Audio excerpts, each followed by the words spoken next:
Jamais assez, toujours trop. Est-ce que vous pouvez me raconter votre rencontre et comment vous avez formé le groupe? En gros, ma maman c'était la prof de français d'Andrew et elle m'a dit ouais, il y a grave un beau gosse dans ma classe, faut que tu le rencontres et tout. Et du coup, je l'ai rencontré à un concert où sa guitare était débranchée, il jouait un truc de Indochine. Et j'étais là, genre, j'avoue, il a l'air de jouer bien même si j'entends pas. Et du coup, on s'est rencontrés après comme ça. Et après, Matt, on l'a rencontré au lycée parce qu'il faisait de la musique aussi. Et toi, après, on t'a rencontré via un pote à nous. Ouais, Lucas qui fait du saxo sur Paris, etc.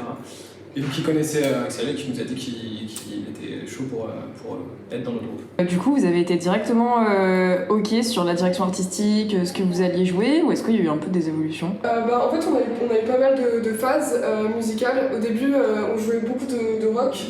Avec justement des voix criées, des guitares disto et des trucs comme ça. Et en fait, après, nous on a commencé à faire de la musique un peu plus psyché.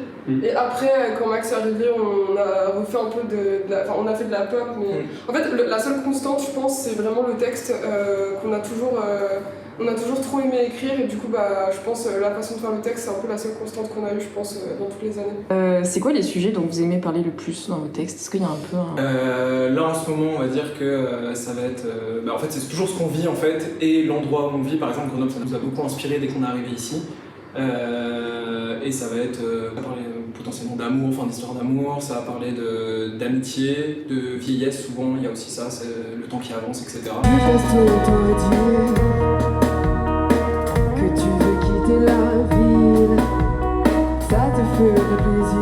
Et au niveau de vos inspirations, j'ai lu Kate Ranada, L'Impératrice, vous écrivez en français aussi, il y a beaucoup de rock. On a tous des inspirations variées. Voilà. Mais je dirais qu'on n'écoute pas tous la même chose pour le coup. Ok. On a tous un peu des influences différentes. Mais il y a quelques trucs sur lesquels on se rejoint. Par exemple, Kate Ranada, L'Impératrice, Grand Blanc aussi, c'est des groupes qu'on aime bien tous, par exemple, et qui nous ont beaucoup inspirés à un moment ou à un autre. Voilà. Après, c'est vrai que on a vraiment tous des influences différentes. Max, ça va peut-être plus être du rock, du métal, des choses comme ça. Mel, du R&B ou plein d'autres trucs. Axel, plutôt du jazz. Moi, ça dépend. Enfin, on a tous des phases différentes. Comme on n'est pas... On va dire qu'il y a assez peu de trucs sur lesquels on est d'accord, mais quand on est d'accord dessus, on s'inspire. On découvre plein de trucs aussi. Ce qu'on adore, c'est ah ouais, j'ai écouté ça, ouais, mortel, t'aimes ça, machin. Ouais, on est très curieux musicalement, quoi. Enfin, on adore tout le temps avoir de nouveaux trucs, découvrir des nouveaux styles, etc. Et pourquoi est-ce que vous chantez en français? C'est un parti pris aujourd'hui? On a essayé de chanter en anglais aussi avant, et on a essayé les deux, et en faisant des concerts, tu te rends compte que les gens ils comprennent, c'est beaucoup plus percutant quand tu chantes en français, les gens comprennent directement et du coup forcément t'as plus de proximité. Aussi je pense que les artistes qu'on aime, qui sont français, ont des paroles tellement cool, il y a beaucoup d'inspiration, il y a beaucoup de trucs qui donnent envie. Par exemple, je sais pas, les Rita Mitsuko, c'est trop Bonnie Banane, c'est trop bien écrit. Du coup, il y a beaucoup de cool références qui montrent que le français, ça peut sonner de ouf. Avec Plus, on a toujours fait des textes en français en fait. Dès qu'on a commencé à écrire ensemble, c'était direct. Ça a jamais été en anglais, dans Plus en tout cas. Et du coup, au niveau de la dynamique de votre groupe, qui c'est qui écrit, qui c'est qui compose, vous faites tout ensemble, comment est-ce que ça se passe? On fait beaucoup de choses ensemble quand même, on initie beaucoup les choses ensemble. C'est-à-dire par exemple un début d'idée pour un son, que ce soit pour les paroles ou pour la musique, ça va souvent être à 3 ou à 4 quoi. Après on va dire que développer l'idée vraiment jusqu'au bout, par exemple pour les paroles ça va quand même peut-être plus être Mel et Max. Pour la musique ça va plus être moi éventuellement pour les arrangements, les choses comme ça. Plein d'exceptions à la règle en fait, il y a plein de fois où ça a été plus Max qui a fait un truc, voilà, il n'y a pas de... Chaque son a son histoire quoi. Après sur les nouveaux, Axel t'as aussi un peu participé. Par exemple, toutes les nouvelles chansons, on les a écrites ensemble il y a, je sais plus, 3 ou 4 mois. Du coup, tout le monde donnait son avis. Mais après, il n'y a pas d'ordre de récurrence de façon de faire. Ouais, juste par rapport à ça, c'est vrai qu'Axel, en tout cas, ça a changé beaucoup de choses. Je le sais aussi parce qu'il a apporté un groove, etc. Parce qu'avant, on jouait avec une boîte à rythme. Et par exemple, là, il y a une chanson que je sors, il a lancé un groove et directement après, on est parti sur une instru et un texte. Et donc ça change pas mal depuis qu'il est là. Le dernier projet, c'est Spécial.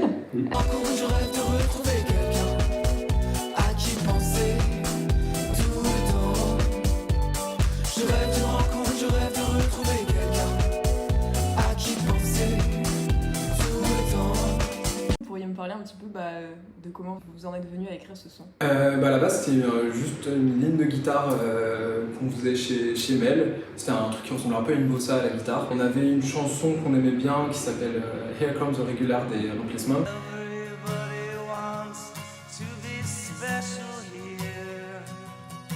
C'est une chanson qui parle de gens déprimés dans les bars et chacun raconte ses histoires pour être spécial. Et juste nous, on s'est dit, le sujet d'être spécial, ça nous intéressait. Et nous, on s'est dit, on va partir là-dessus, mais plus peut-être le faire avec une histoire d'amour, derrière en tout cas. Et même si le thème principal, c'est le fait d'être spécial. Après, la morale, moi je trouve qu'elle n'est pas tellement amère parce que tu te sens spécial quand t'aimes vraiment quelqu'un et quand en retour cette personne t'aime aussi. Essaye avec mes démons, ce mon courage ça perd. Tu rigoles devant la télévision.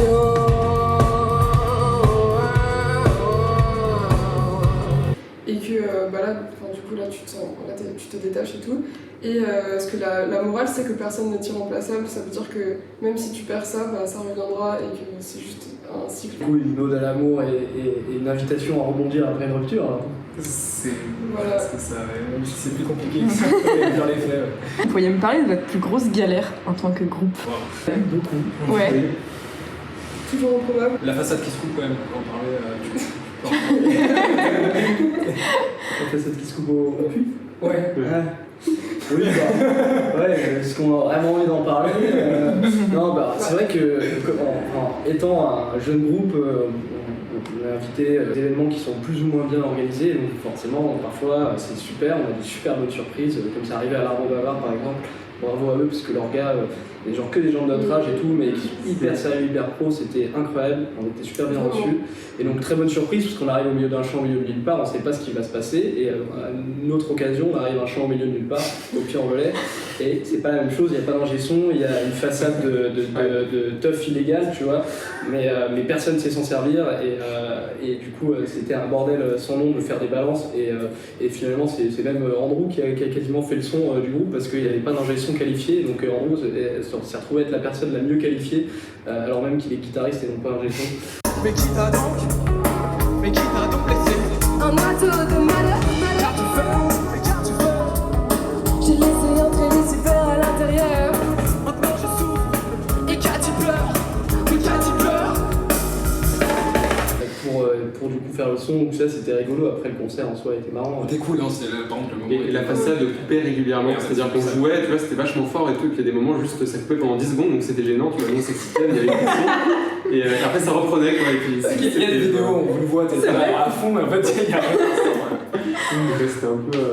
Dans les autres galères drôles, il y a quand même le transport de matériel en voiture. Oh putain, ouais. Parce qu'on a quand même descendu pas mal de fois la France pour jouer dans une voiture qui est pas faite pour transporter le matos. Et du coup, Axel et moi, qui sont toujours reliés au rôle d'enfant à l'arrière, on se fait éclater. Il y avait un truc assez marrant, c'est qu'on avait une valise entre nous deux qui était à hauteur de notre tête, et en fait, on avait vraiment très peu de place, donc dès qu'un de nous faisait un mouvement, ça poussait la valise vers l'autre, et l'autre se prenait un coup dans la gueule, et du coup on s'envoyait pendant tout le voyage. En mode arrête de bouger, je me prends la voiture, la valise dans la gueule. C'était marrant. Et pas plus tard que hier, on était à 4 dans la voiture et on avait une guitare aussi, c'était Gwen qui était à côté de moi, une guitare entre nous deux. Et donc dès qu'il y avait un coup de volant un peu brusque, on se la prenait dans la gueule, c'était assez marrant. Du coup, il y a des sagas, c'est ça que j'ai un peu ici. Je sais pas, niveau galère, on en a tellement que. Ça fait partie du les plus drôles. Après, oublier du matos sur scène, un classique. Moi, j'ai oublié. Non, en vrai, la plupart des concerts qu'on a fait ici, quand même, c'était des. Enfin, le Magic Bus l'année dernière, c'était génial. Ouais, c'était ouf. Quand on a fait la première partie de Poupie aussi, c'était génial à la source. Très stressant pour une première partie d'elle. Un autre mood aussi qui est à l'extérieur. Mais en tout cas, super souvenir aussi. Ah si, moi je sais. Ouais. Quand on avait fini d'écrire Quitter la ville qui a pris un temps infini à écrire, on était sur le toit de l'Institut de Lemieux. En plein confinement, sous les nuages et tout, et là on a fini le truc, et là vraiment on a jeté le carnet, on n'en pouvait plus, et on était en pyjama comme tous les jours, vraiment dégueu, et on était là yeah, c'est fait et tout, et vraiment on hurlait, on était sur le toit. À 14h l'après-midi. Oui, hier c'était vachement bien. Tous les jours, le meilleur souvenir. On se régale pas mal. Trop cool. Et du coup, pour terminer, quels sont vos prochains projets? Est-ce que vous pouvez en parler? Juste il y a ce soir, donc Ouais. on est au cabaret frappé, qui, là, je pense prend à peu près la tête de tout. Enfin, prend la tête, non, c'est pas la Ouais, genre, Voilà, ouais. on y pense quoi, voilà. Charge mentale il est consacrée. Ouais, et puis après, le but l'année prochaine, là on a plusieurs titres qu'on va jouer ce soir, un peu, enfin des nouveaux titres qu'on a pas beaucoup joué, voire pas du tout, sur scène en tout cas, et le but ce serait de les enregistrer, donc de trouver une manière de l'enregistrer. Alors soit on va le faire à la maison, soit on va essayer de trouver des studios qui vont travailler avec nous, des ingé sons, etc. Donc c'est un peu ça le projet en fait.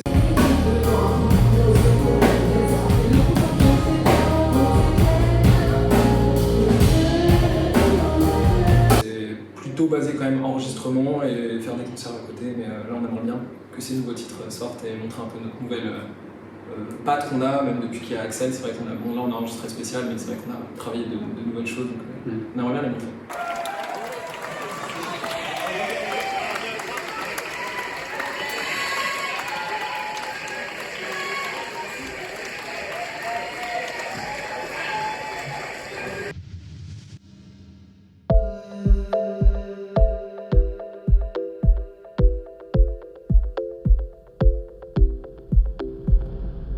Jamais assez, toujours trop.